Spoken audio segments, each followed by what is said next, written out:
Hello students. बेटा last class में हमने 1 to 18 तक क्वेश्चन सोल्व किए थे। आज हम 19 से 23 तक क्वेश्चन सोल्व करेंगे, कुछ थ्योरेटिकल कंसेप्ट्स को भी लेंगे। सो 19th क्वेश्चन में देखिए बेटा, हमारे यहाँ पे जो है फ्रीक्वेंसी डिस्ट्रीब्यूशन सीरीज दे रखी है, जिसमें अर्थमेटिक मीन जो है वो कैलकुलेट करके गिवन है वैल्यू। आपको मिसिंग फ्रीक्वेंसी को कैलकुलेट करना है। वेजेस जो है वो दे रखी है 10 to 20, 20 to 30, 30 to 40, 40 to 50, 50 to 60, 60 to 70, 70 to 80। Number of workers they रखे हैं बेटे 5, 6, 7 और 40 to 50 में जो फ्रीक्वेंसी है वो मिसिंग है, एक्स दे रखा है उसको। After that 4, 3 and 9। तो बेटा हमने मिसिंग फ्रीक्वेंसी को कैलकुलेट करना है, तो सबसे पहले हम मिड वैल्यू को कैलकुलेट करेंगे।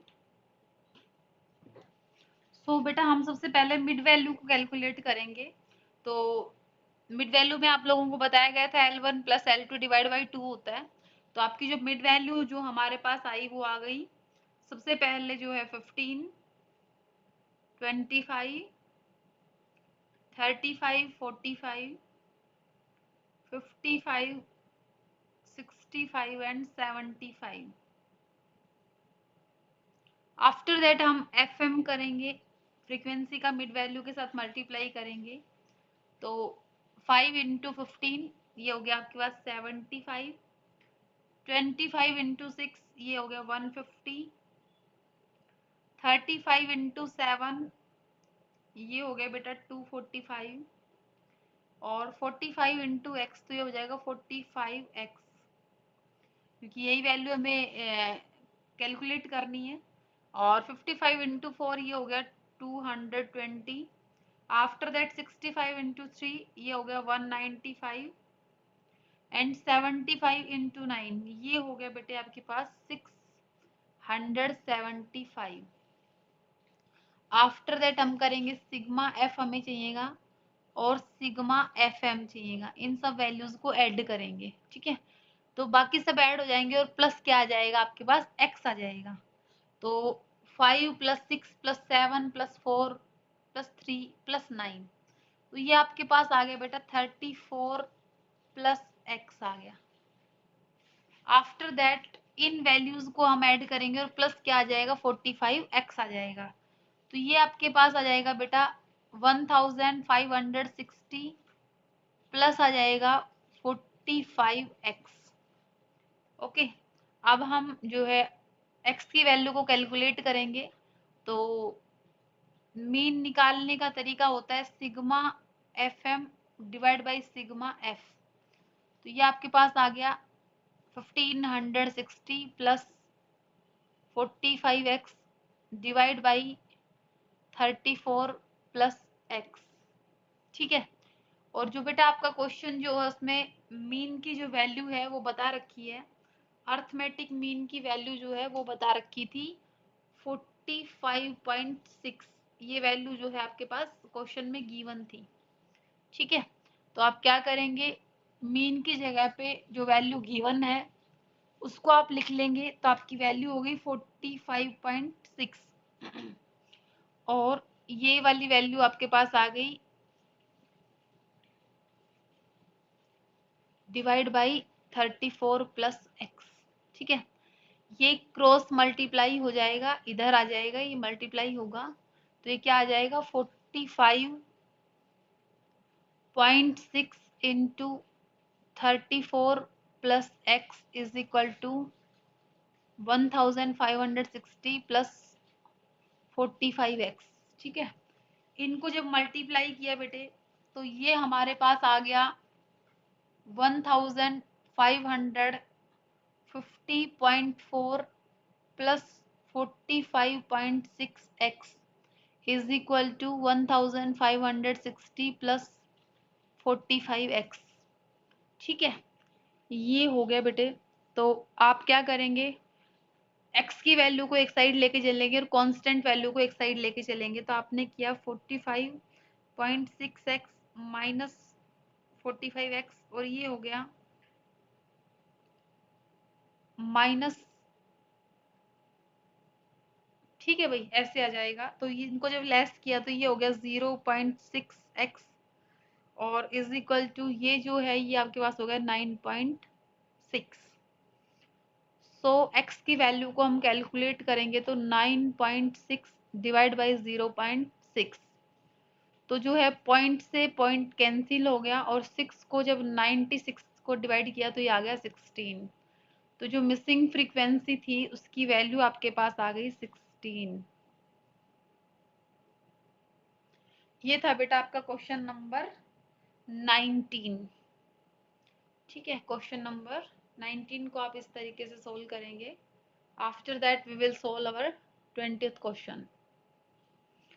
20th क्वेश्चन में बेटा आपके पास आइटम्स दिए हुए हैं, वेट दिए हुए हैं, आपको वेटेड मीन कैलकुलेट करना है। So you will write here items जो हैं क्वेश्चन नंबर 20, एंड जो आपके आइटम्स हैं that are 96, after that 102, 104, 124, 148, 164। W जो है वेटेड मीन, जो वेटेज दे रखी है, आपके वेट्स दिए हुए हैं आइटम्स के, that are 5, after that 6, 3, 7, 12 and 9। Okay, तो आप क्या करेंगे, वेट्स को आइटम से मल्टीप्लाई करवाएंगे। तो जब आपने 96 इंटू 5 किया this will be 480। After that 102 into 6 ये हो जाएगा आपका 612। 104 इंटू 3 ये हो जाएगा आपका 312। आफ्टर दैट 124 इंटू 7 ये हो गया 868। आफ्टर दैट 148 इंटू 12 ये आपके पास हो गया 1776। और 164 इंटू 9 ये आपके पास हो गया 1476। अब आप सिग्मा डब्ल्यू एक्स करेंगे और सिग्मा डब्ल्यू करेंगे। ठीक है, ये वैल्यूज आपको चाहिए। तो ये जो सब वैल्यू है आपके पास, ये वाली वैल्यू इनको टोटल करेंगे तो आपके पास आएगा सिग्मा डब्ल्यू एक्स। तो ये आपके पास आ गया बेटा 5524। और जो W की वैल्यू है बेटे ये आपके पास आ गई 42। ठीक है, अब आप वेटेड मीन को कैलकुलेट करेंगे तो आप फॉर्मूला लिखेंगे, ऐसे लिखते हैं वेटेड मीन को, is equal to sigma WX divide by sigma W। तो ये हो गया 5524 divide by 42।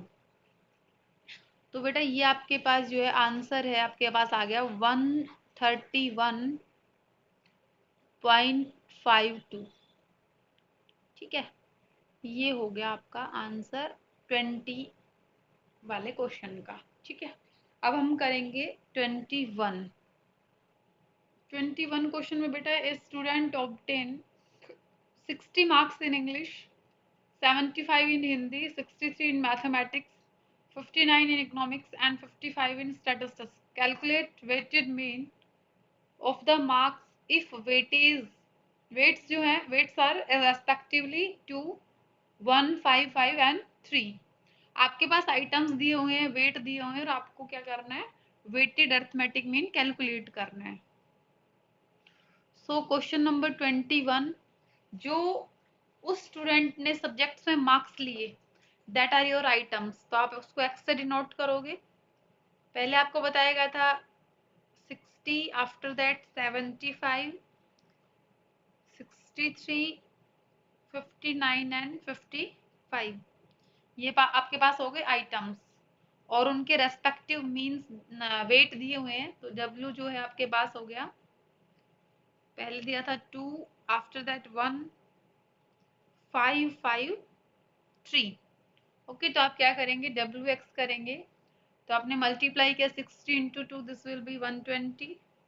After that 75, after that this will be 315 and this will be 295 and this is 165। After that क्या करेंगे, सिग्मा WX करेंगे and sigma W करेंगे।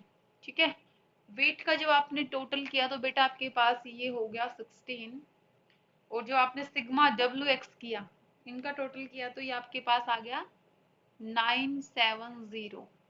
Okay, अब आप क्या करेंगे, वेटेड मीन निकालेंगे। तो आपका फॉर्मूला होता है, this is your formula, sigma W X divide by sigma W. तो ये कितना हो गया, 970 डिवाइड बाई 16।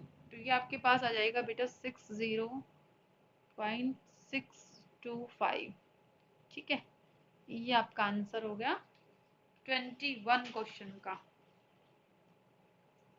आफ्टर दैट बेटा 22 क्वेश्चन जो है उसमें क्या रखा है, अब house wife uses 10 kg wheat, 20 kg fuel, 5 kg sugar and 2 kg oil. Prices per kg of these items are rupees 1.50, 50 paise, 2.80 rupees and rupees 10 respectively. Taking quantities as a weight, जो quantity है KG में, जो भी quantities given है food items की, उनको सबको क्या लेंगे आप, वेट लेंगे। Find out the weighted arithmetic mean of the prices. तो आपको क्या करना है, प्राइसेस जो हैं उनका आपको वेटेड अर्थमेटिक मीन कैलकुलेट करना है। देन सबसे पहले जो आपकी प्राइसेस हैं वो आपके क्या हो जाएंगे, आइटम्स हो जाएंगे। तो प्राइसेस जो है वो पहले दे रखी थी 1.50, आफ्टर दैट 0.50, 2.80 एंड 10। ठीक है, ये आपकी प्राइसेस थी जिसको आपने आइटम्स ले लिया, एक्स से डिनोट किया। आफ्टर दैट क्वांटिटीज दे रखी थी जिसको आपने वेट लेना है। तो आपके पास वेट था 10, 20, 5 एंड 2। ये आपकी क्वांटिटीज थी, क्वांटिटीज को आपको वेट लेना है। तो आप क्या करेंगे, सबसे पहले आप डब्ल्यू एक्स करेंगे, वेट को आइटम से मल्टीप्लाई करेंगे। तो 1.50 इंटू 10, तो बेटा ये आपके पास आएगा 15। फिर 50, ठीक है, 0.05 है ना, 50 पैसे हैं, इंटू आप क्या करोगे 20, तो ये आपके पास आ जाएगा बेटे 10। और 2.80 इंटू 5 करोगे तो ये आपके पास आ जाएगा 14 एंड दिस विल बी 20। ठीक है, तो आप क्या करेंगे, सिग्मा डब्ल्यू एक्स करेंगे और सिग्मा डब्ल्यू करेंगे। ठीक है, तो जो आपने वेट का टोटल किया तो बेटा ये आपके पास आ गया 37, और सिग्मा डब्ल्यू एक्स किया तो ये आपके पास आ गया 59। ओके, अब आप क्या करेंगे, वेटेड मीन निकालेंगे। तो आपका फॉर्मूला हो जाएगा sigma W X divide by sigma W, then 59 divide by 37, और ये आपके पास आ जाएगा बेटा 1.59। ठीक है, ये आपके हो गए प्राइसेस का एवरेज हो गया। कौन सा एवरेज, वेटेड। ठीक है, ये था आपका 22 क्वेश्चन। बेटा 23 इज योर लास्ट क्वेश्चन। इसमें आपको क्या करना है, आइटम्स दिए हुए हैं, वेट दिए हुए हैं। इस क्वेश्चन को आपको direct and assume mean method से करना है। ठीक है, दो मेथड से आपको इस क्वेश्चन को करना है। सो 23 क्वेश्चन जो है हमारे पास, सबसे पहले आइटम्स दिए थे बेटा 81, 64, 81, ये 76 है बेटे, दिस इज 76। आफ्टर दैट है 74, 58, 70 एंड 73।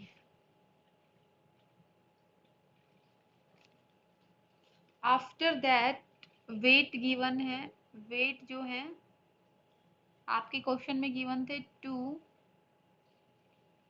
3, 6, 7, 3, 7। ठीक है, एक तो डायरेक्ट से करना है और एक शॉर्टकट से करना है। तो हम क्या करेंगे, सबसे पहले तो बेटे हम जो है डब्ल्यू एक्स कर लेंगे। तो हमने किया 81 इंटू 2, ये आपके पास आ जाएगा 162। 76 इंटू 3, ये आपके पास आ गया 228। After that 74 into 6, this will be 444। And 78 into 7 ये आपके पास हो जाएगा 406। 70 इंटू 3 ये हो गया 210। आफ्टर दैट 73 इंटू 7 ये आपके पास हो जाएगा बेटा 511। ठीक है, तो आप क्या करेंगे, सिग्मा डब्ल्यू एक्स करेंगे एंड सिग्मा डब्ल्यू करेंगे। तो आपके पास जब डब्ल्यू का टोटल किया तो ये आपके पास आ गया 28 एंड सिग्मा डब्ल्यू एक्स किया तो ये आपके पास आ गया 1961। ओके, अब आप क्या निकालेंगे, वेट निकालेंगे, वेटेड मीन। तो आपने क्या करना है, sigma W X divide by sigma W करेंगे तो 1961 डिवाइड बाई 28 किया तो ये जो है आपके पास जो है बेटा, इसको डिवाइड करेंगे तो आपके पास आंसर आ जाएगा 70.04। ठीक है, ये आपका आंसर हो गया। नेक्स्ट है बेटे, आपको क्या करना है, एज्यूम मीन से करना है। तो क्या लेते हैं आप, आइटम्स में से एज्यूम मीन लेते हो। लेट्स सपोज इन आइटम्स में से जो है हमने जो है एज्यूम मीन ले लिया बेटे 58 ले लिया एज्यूम मीन, है ना। ये हम ए से डिनोट करते हैं एज्यूम मीन को। आफ्टर दैट हम क्या निकालेंगे, डेविएशन निकालेंगे। तो डेविएशन कैसे निकालते, आइटम्स में से एज्यूम मीन को लेस करेंगे। ठीक है, तो 58 को इन सब आइटम्स में से लेस करना है तो 81 माइनस 58 करना है ना, आइटम्स में से एज्यूम मीन को लेस करना है। तो ये आपके पास आ गया बेटा 23। आफ्टर दैट आ गया 18 जो आपने 76 को 58 में लेस किया। ठीक है, और फिर 74 माइनस 58 तो ये आपके पास आ गया 16, फिर 0, आफ्टर दैट 12 एंड 15। ठीक है, these are your deviations. After that क्या करेंगे आप, डब्ल्यू डी करेंगे। जो आपका वेट है उसको किससे मल्टीप्लाई करेंगे, आपके डेविएशन से। ठीक है, तो ये आपके पास कितना आ जाएगा 46। After that 3 into 18 this will be 54 and 6 into 16 ये हो गया आपके पास 96 and this is 0 and 12 into 3 this will be 36 and 15 into 7 this will be 5105। ठीक है, तो आप क्या करेंगे, यहाँ पे जो है आप सिग्मा करेंगे डब्ल्यू डी का। ठीक है, जब इसको आपने टोटल किया तो बेटा ये आपके पास आ गया 370, सॉरी 337। ठीक है, अब आप फॉर्मूला पुट करेंगे, कुछ ज़्यादा डिफरेंस नहीं है, बहुत हार्ड नहीं है। तो आप क्या करेंगे, यहाँ पे फॉर्मूला पुट करेंगे तो आपका फॉर्मूला क्या हो जाएगा, A plus sigma W D divide by sigma W. Okay, तो आपका ए जो था वो आपने 58 लिया था, प्लस कितना होगा सिग्मा डब्ल्यू डी कितना है 337 डिवाइड बाई वेट 28। ठीक है, देन आपने इसको सोल्व किया तो ये आपके पास आ गया 58 और जो आपने इनको इससे डिवाइड किया, इस वाले अमाउंट को 28 से डिवाइड किया तो ये आपके पास आ गया 12.04। ठीक है, और इसको इससे जब ऐड किया इसमें तो ये आपके पास आ गया बेटा 7004, 70.04। ठीक है, तो ये क्वेश्चन जो है आपने एक तो डायरेक्ट मेथड से किया, एक शॉर्टकट मेथड से किया। तो आपको ये पता होना चाहिए कि आइटम्स में से ही हम अज्यूम मीन लेते हैं, डेविएशन कैसे निकालते हैं, एक्स माइनस ए करके, तो बहुत डिफरेंस नहीं है। यहाँ पे जस्ट वेट है तो क्या करना है, हमें डेविएशन को वेट से मल्टीप्लाई कर देना है। ठीक है, फॉर्मूला जो है यहाँ पे क्या रहेगा, एफ की जगह पे क्या है, डब्ल्यू है। तो ऐसा कुछ नहीं है कि बहुत हार्ड है या फिर कुछ नया टॉपिक है, सेम वैसी ही बातें जो आप लोग करते आए हैं। ठीक है, तो ये 23 तक आपने क्वेश्चन सॉल्व किए। तो बेटा हमने जो है चैप्टर 9 के जो भी न्यूमेरिकल्स थे, जो भी टॉपिक्स थे उनको बहुत अच्छे तरीके से एक्सप्लेन किया। आफ्टर दैट हमने जो हमारे एसेंशियल प्रैक्टिकल थे 1 to 23 सॉल्व किए। अब कुछ हमारे थ्योरेटिकल कंसेप्ट बचे हुए हैं, उनको एक बार फोकस करते हैं। कुछ या इस क्लास में डिस्कस करेंगे, कुछ नेक्स्ट क्लास में डिस्कस किए जाएंगे। ठीक है, तो आपका टॉपिक है बेटे measures of central tendency arithmetic mean. तो सबसे पहले तो ये होता है कि जो सेंट्रल टेंडेंसी जो होती है, अर्थमेटिक मीन जो होता है वो क्या होता है, देखो। Measures of central tendency is a single value which is used to represent an entire set of data.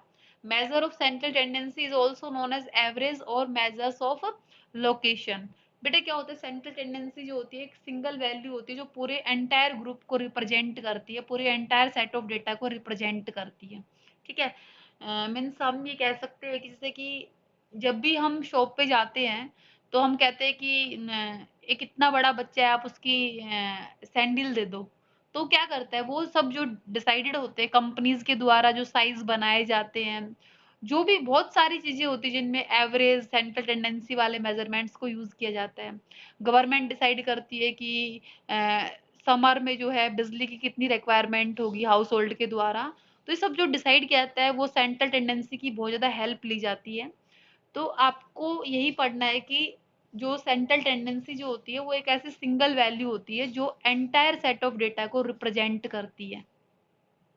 The following three principal measures are widely used in statistical analysis। बेटा आपके यहाँ पे जो है ज़्यादा पढ़ा जो जाता है वो मीन, मीडियन और मॉड पढ़ा जाता है। अर्थमेटिक मीन को आप डिनोट करते हो एक्स बार से, जो आपने सिंपल और वेटेड अर्थमेटिक मीन को आपने कैलकुलेट करना सीखा। आफ्टर दैट हमारा नेक्स्ट चैप्टर जो रहेगा उसमें हम मीडियन और मॉड को पढ़ेंगे। मीडियन को हम डिनोट करते हैं एम से, ठीक है, कैपिटल लेटर में हम एम लिखते हैं, और जो आपका मोड रहता है उसको हम जेड से डिनोट करते हैं। ओके, तो सबसे पहले हम बात करते हैं कि डेफिनेशन क्या लिखेंगे हम, अगर एवरेज की डेफिनेशन हमसे कोई पूछे तो अकॉर्डिंग टू क्लार्क, की क्लार्क जो है बेटा एक स्टैटिशियन था, उन्होंने डिफाइन किया था एवरेज को। An average is a figure that represent the whole group. उन्होंने कहा कि एवरेज क्या होती है, किसी भी एक ग्रुप की एक वो वैल्यू होती है जो पूरे ग्रुप को रिप्रेजेंट करती है। आफ्टर दैट जो हमने जो है एवरेज को निकाला, पढ़ा हमने एवरेज क्या होती है, बहुत अच्छे तरीके से समझा क्यों निकाला जाता है, क्या ऑब्जेक्ट है इसका, एवरेज जो है वो कैलकुलेट क्यों किया जाता है, उसके क्या ऑब्जेक्टिव्स हैं, क्या फंक्शंस हैं। तो सबसे पहले बेटा आप देखेंगे जो ऑब्जेक्टिव और फंक्शंस ऑफ एवरेज है उसमें फर्स्ट पॉइंट है हमारा to present huge data in summarised form. क्या होता है, जो आपकी जो जब आप एवरेज निकाल लेते हो तो आपका बहुत एक मास डेटा है जो आपने प्रेजेंट किया हो, जिसको समझना बहुत टिपिकल है। लेकिन अगर आपने उस डेटा से एवरेज निकाल दी तो आपके डेटा समराइज हो गए, तो आप उनको क्या कर सकते हो, इजीली अंडरस्टैंड कर सकते हो। तो क्या कहेंगे, it is very difficult to grasp large number of numerical figures. The average summarize such data into a single figure which makes it easier to understand and remember। तो क्या होता है, जो एवरेज जो होती है वो क्या कर देती है, आपके डेटा को समराइज कर देती है, जिससे आपके डेटा को आप इजीली समझ सकते हो। कोई भी रीडर जो है, ऑब्जर्वर जो है, उन डेटा को समझ सकता है और उनको याद भी कर सकता है। तो फॉर एग्जाम्पल एक आ गया है कि बेटा जैसे कि it is difficult to understand individual families need for water during summer. ये बहुत मुश्किल होता है कि इंडिविजुअल फैमिली की जो है समर के ड्यूरेशन में वाटर की क्या नीड रहेगी।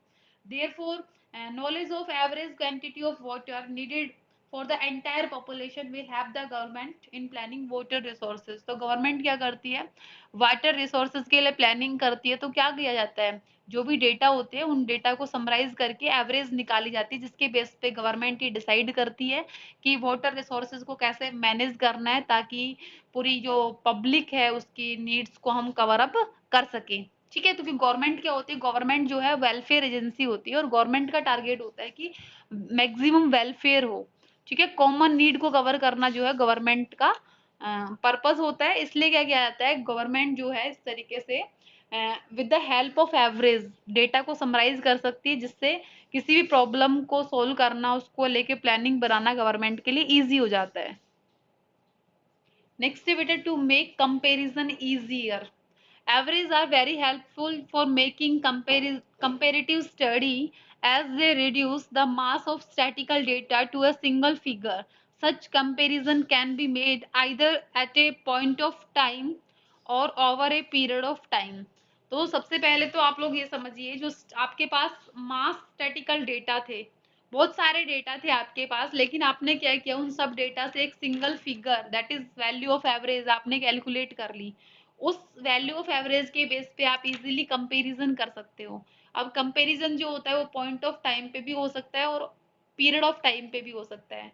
पॉइंट ऑफ टाइम का मतलब होता है एक एग्जैक्ट पॉइंट पे, मतलब 9 बजे जो है एक टंकी में इतना पानी है और दूसरी टंकी में इतना पानी है। ठीक है, वो तो पॉइंट ऑफ टाइम पे कंपैरिजन हो गया। ठीक है, आपने क्या किया, पॉइंट ऑफ टाइम पे कंपैरिजन किया, एक एग्जैक्ट पॉइंट ऑफ टाइम पे कंपैरिजन किया। और पीरियड ऑफ टाइम क्या हो सकता है, एक पूरे दिन में कंपैरिजन कर रहे हो, एक वीक में कंपैरिजन कर रहे हो, या फिर एक साल में कंपैरिजन कर रहे हो, ठीक है, यहाँ पे पॉइंट ऑफ टाइम नहीं है, ठीक है।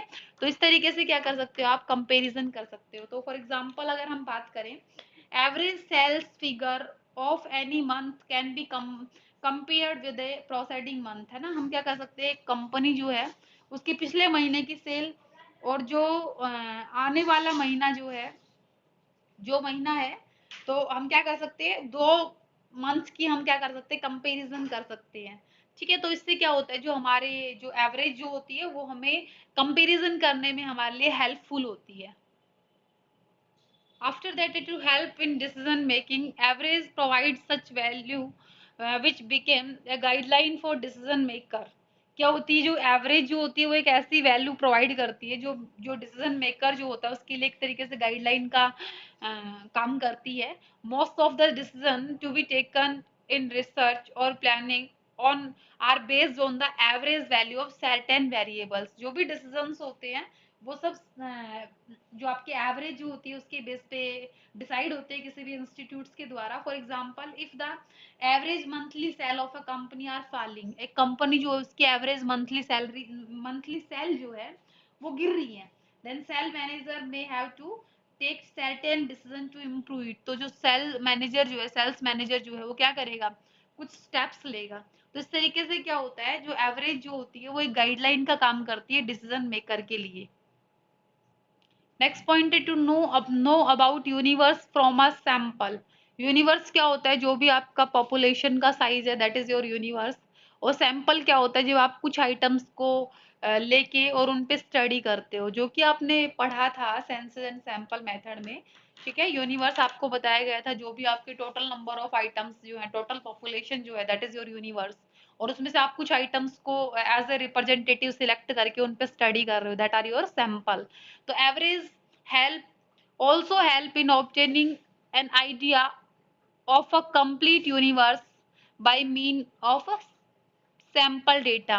तो जो एवरेज जो है वो आपकी हेल्प करती है, जो कंप्लीट यूनिवर्स है उसमें से आप जो है डेटा को उठा सकते हैं with the help of average. The average of a sample present A clear picture of the average of the population. तो जो सैंपल जो है वो आपकी एक प्रेजेंट करती है क्लियर पिक्चर को, जो कि आपकी पॉपुलेशन को लेके है। तो जो ये सैंपल को सिलेक्ट करना जो है वो भी एवरेज की हेल्प से होता है। तो यहाँ पे भी आपकी एवरेज जो है वो बड़ी हेल्पफुल होती है। आफ्टर दैट है to trace precise relationship.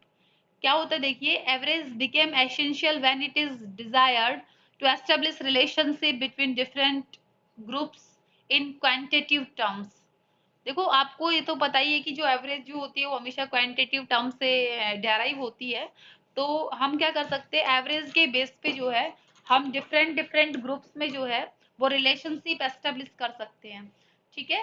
Different different variables में भी हम क्या कर सकते हैं, रिलेशनशिप एस्टेब्लिश कर सकते हैं। फॉर एग्जांपल, अगर हमसे ये कहा जाए कि जो हमारी एवरेज इनकम है वो ये है, और अमेरिका की जो है वो इतनी है, पर कैपिटल इनकम जो है वो इतनी है, पाकिस्तान की इतनी है, चाइना की इतनी है। तो उसके बेस पे हम क्या कर सकते हैं, कंपैरिजन कर सकते हैं कि हम जो है हमारा इंडिया जो है वो पर कैपिटल इनकम के लेवल से कौन से स्टैंड पे आता है वर्ल्ड में, ठीक है, कौन सा हमारा नंबर है हमारी पर कैपिटल इनकम के बेस पे। तो इस तरीके से हम क्या कर सकते हैं, जो हमारे डिफरेंट डिफरेंट ग्रुप्स हैं उनमें एक रिलेशनशिप फाइंड आउट कर सकते हैं हम। एंड बेटा, this is your last point, base for computing other measures. जो एवरेज जो होती है वो एक बेस का काम करती है। Average offer A base for computing various other measures. आपको बहुत सारे मेजर्स पढ़ने जिसमें आपकी एवरेज की हेल्प आपको लेनी पड़ेगी। आप जो नेक्स्ट चैप्टर्स जो आएंगे वहां पे आप पढ़ेंगे मेजरमेंट ऑफ डिस्पर्जन पढ़ेंगे, जिसमें आपको स्टैंडर्ड डेविएशन निकालना होगा। तो यहाँ पे जो है आप बड़ी हेल्प लेंगे एवरेज से। तो एवरेज जो है वो आपकी बड़ी हेल्प करते हैं, जो भी अदर स्टैटिकल एनालिसिस होती है वहाँ पे बड़ी हेल्प करता है आपका डिस्पर्जन, लाइक डिस्पर्जन में हेल्प करता है। तो इस तरीके से जो है आपको एवरेज पढ़नी पड़ती है, क्योंकि जो एवरेज के जो फंक्शंस हैं वो बहुत इंपॉर्टेंट हैं, इस वजह से एवरेज को कैलकुलेट किया जाता है। तो आपने पढ़ा बेटा यहाँ पे इस वीडियो में आपने जो है 1 to 23 क्वेश्चंस जो थे, जो बचे हुए क्वेश्चंस थे उनको कवर किया। आफ्टर दैट आपने ऑब्जेक्ट्स एंड फंक्शंस को पढ़ा। ठीक है, thank you for watching the video. आप ये सारा अपना काम कवर करेंगे।